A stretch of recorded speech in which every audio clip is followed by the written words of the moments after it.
자, 반갑습니다. 용자입니다. 예, 키덜트 채널이 알고리즘이 좀 꼬이는 것 같아가지고 키덜트의 영상들은 웬만하면 여기다 옮기려고 합니다. 자, 오늘은 악플러들에 대해서 좀 다뤄볼 거예요. 이게 시대에 따라 문제가 되는 게 있는데, 한때는 보이스피싱이 좀 많이 큰 문제로 다뤄지고 그쪽에서 좀 많이 잡혀간 적이 있어요. 이번에는 악플이 그쪽에 좀 속하는 것 같아요. 왜냐면 악플 때문에 자살하는 사람들이 계속 생겨나고 있어요. 그런 거 보면 참 안타까워요. 근데 인터넷을 보면 악플 다는 사람들이 굉장히 많아요. 근데 밖에 돌아다니면 악플을 달 것 같은 사람들이 잘 안 보이죠. 이게 뭐냐면 악플을 단 사람들이 정상인인 척을 하면서 밖에 돌아다닌다는 거예요.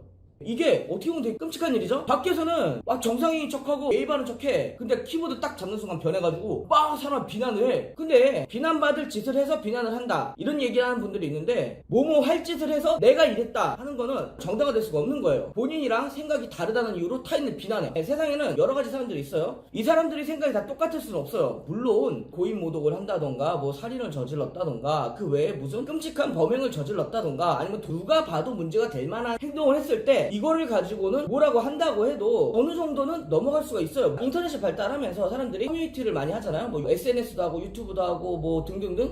그러면 꼭 그런 사람들이 있어요. 진짜 어떤 사람들이 뭐 좋은 걸 샀다고 인증을 해. 그러면 거기다 대고 난리가 나. 이 시국에 이런 걸 왜 사냐부터 막 자기가 가지고 있는 정의로운 잣대를 다 들이대면서 이 사람을 비난을 해요. 도대체 이 사람이 당신한테 무슨 피해를 줬습니까? 저 궁금해요. 도대체 본인이 이 사람한테 어떤 억한 심정을 가졌길래 이 사람을 비난하냐 이거예요. 남에게는 엄청나게 센 잣대를 대, 그리고 자신에게는 굉장히 관대한 잣대를 대요. 이걸 보고 우리는 이중잣대라고 하죠. 저는 그렇게 생각해요. 남한테 뭐라고 할 수 있으면 적어도 그 뭐라고 한 분야에 대해서 본인이 떳떳해야 되거든요. 근데 이렇게 말하는 사람 중에서 과연 떳떳한 사람이 몇이나 있을까요? 저 또한 털어서 먼지가 나올 거예요. 저도 뭐 좋은 사람이라 말하려는 건 아니에요. 하지만 저는 적어도 남에게 상처 입히는 짓은 안 하려고 해요. 물론 누군가가 먼저 나를 친다면 저도 화가 나서 갈 수가 있겠지만 먼저 그래본 적은 없는 것 같아요. 예를 들어서 저는 커뮤니티에 글을 많이 쓰는 편이에요. 근데 누군가한테 악플을 달아본 적은 단 한 번도 없어요, 살면서. 물론 댓글로 누군가 시비를 걸을 때 싸우다 보면 그게 악플이 될 수 있는데, 누군가의 글에 나하고 전혀 연관성이 없는 글에 거기다가 뭐라고 해본 적은 단 한 번도 없어요. 왜냐면 관심이 없거든. 나 살기 바쁜데 왜 그렇게 남들을 못 잡아먹어서 안다는지 모르겠어요. 특히 입에도 담지 못할 말들 하는 분들이 있는데, 와 진짜 보고 있으면 내 쌍이라는 게 안전이 보장이 되잖아요. 그러다 보니까 거기서 사람들의 본성이 나타나는 것 같아요. 이런 사람들을 길에서 만나면 얼마나 무서울까, 이런 생각까지 들어요. 근데 막상 밖에 나가면 악플 다는 사람을 보기가 어려워요. 이게 무슨 말이냐, 이주인격을 가진 사람들이 많다는 뜻이죠. 그러니까 저는 여러 커뮤니티를 해봤어요. 뭐 DC도 해보고 때도 해보고 루리앱도 해보고 뭐 등등등등 해봤는데, 대부분 악플이 달리는 이유 중에 하나가 열등감. 특히 연예인이나 유명 유튜버 그 외에 사회적으로 뭔가 부러움을 받을 만한 사람, 이런 사람들이 뭐 하나 요만큼 잘못을 하면 먹이를 뭐 피라냐처럼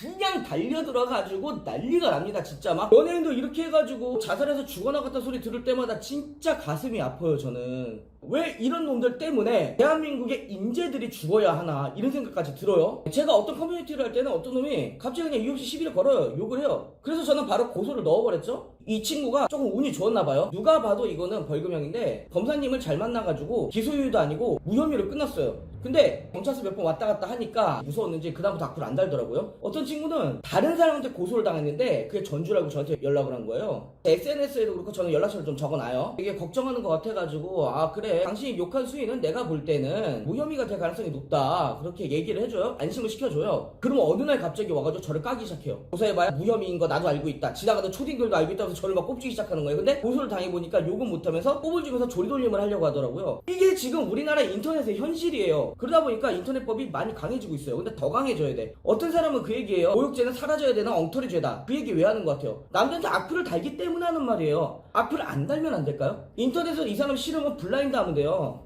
인터넷은요, 내가 키고 그 사이트 들어가서 그 사람 글을 봐야지 볼 수 있잖아요. 안 보면 되는 거거든요, 그 사람 글. 요즘에 뭐 차단 기능, 블라인드 기능 등등 많아졌잖아요. 그냥 이 사람을 보지 마세요. 괜히 굳이 찾아와가지고 욕하고 이러다가 진짜 법 세졌어요. 더 세질 거고요. 악플러들은 진짜 사회의 악이고 무엇보다 악질적입니다. 왜 이걸 제가 이렇게 악질적으로 보는지 아세요? 예를 들어볼게요. 사기를 쳤어. 돈이 필요하니까 사기를 쳤어. 물건 훔쳤어. 음식을 훔쳤어. 내가 배가 고프니까. 내가 너무 필요해서 훔쳤어. 물론 이거 둘 다 잘못된 거고 범죄고 나쁜 행위고 지랄맞은 행위예요. 근데 악플을 달았어. 이거는 그냥 내가 이 사람이 싫어서, 띠꺼워서. 적어도 악플을 달아서 본인에게 무슨 이득이 와서 했다 그러면 내가 그것까지 이해하겠어. 물론 나쁜 거지만 아 그래도 이런 이유라도 있구나라고 생각을 하겠어요. 악플 달아서 본인에게 무슨 득이 올까요? 아무것도 안 와요. 괜히 잘못해서 경찰서 끌려가면 저는 그런 뜻으로 뜻으로 말한 게 아니에요. 선처해달래요. 그러면 더 열받아요 진짜. 그러니까 애초에 악플을 달지 마세요 여러분. 왜 굳이 남에게 피해를 주면서 그걸로 희열을 느끼세요. 제가 예전에 악플러를 한 명을 불러봤어요. 처음에는 기고만장하다가 점점 이게 심각해진 걸 알고 죄송하다고 하더라고요. 너가 내 앞에 나타나가지고 밥 한 번 사라. 그럼 내가 봐줄게. 오더라고요. 멀쩡하게 생겼어요.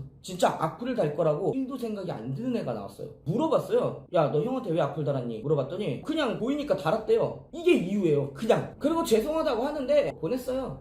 또 그러고 다니더라고요 나중에. 확실히 악플러들은 처벌을 해야 되고, 지금 점점 악플에 대한 법이 세지고 있는데 괜히 이거 손가락 잘못 놀렸다가 경찰서 왔다 갔다 조사받고 전과 달고 이래가지고 좋을 거 없잖아요. 그걸로 전과 달아봐야 별거 아니다, 취업에 지장 없다 이러는데 안 하고 아예 그런 내역이 없는 게 낫지 않을까요? 뭐 제가 정의로운 사람이다, 히어로다 이런 말 하려는 게 아니라 저는 악플러에 대한 정의를 이렇게 내렸어요. 시대를 따라가지 못하는 자들, 도태된 자들.